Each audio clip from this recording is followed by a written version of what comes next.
Ang ganda naman ng langit. Yung parati kong tinatanaw sa umaga. Palagi ko na lang naiisip yung pamilya ko sa Pilipinas. Hi! Buhay abroad. Napapagod na rin ako minsan. But I keep going kasi I realize kung magpapadala ako sa pagod at kung susuko ako sa buhay, sayang naman yung mga pagsubok na napanalo ko na, di ba? Lahat naman tayo hindi perfect. Mayaman ka man or mahirap man. We are only countering problems. I just want to say, sana ikaw rin. I hope you choose to fight at hindi sumuko. There are better days coming. Magpahinga ka kung pagod ka. Pero huwag sumuko. Sa buhay, ganyan talaga. Minsan, napapagod tayo pero bawal sumuko. Just always remember that you are worth more than your problems.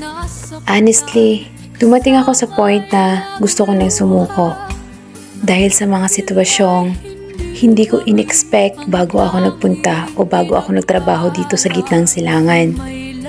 Maraming pangyayari na hanggang ngayon hindi pa ako nakapag-move on, nag-iwan siya ng trauma sa akin. Pero iniisip ko lang naman talaga kung ano yung reason kung bakit ako andito. Sayang naman diba kung uuwi pa ako ng Pilipinas.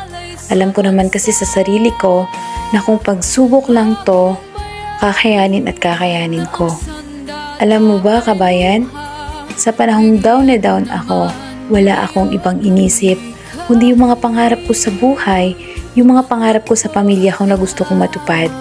Yun lang ang nag-iisang rason kung bakit ako naging matatag, kung bakit nalampasan ko ang lahat ng mga pagsubok na nangyayari sa akin ngayon.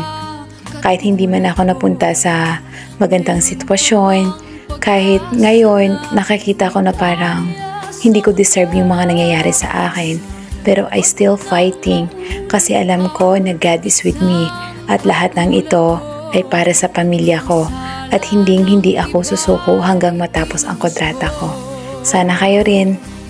Sana maging matatag kayo. Sana lakasan niyo yung loob niyo.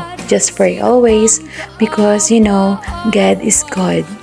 Kaya kabayan, stay strong. Kaya natin to. I-enjoy lang natin yung ating mga trabaho dahil alam naman natin na hindi pang habang buhay ay andito tayo. So guys, kakatapos na namin magubos ng sasakyan. Tapos, ng puwet ng sasakyan na. Tapos ito, may kape kami po. Nagtiplap kami ng kape. Kape po na kulang sa kape talaga. More on coffee mate. May biscuit. At syempre, hindi mawala. 5KD. O, diba? Meron kami. Katulad nito, makakapagtanggap ka ng pera galing sa pinaghirapan mo.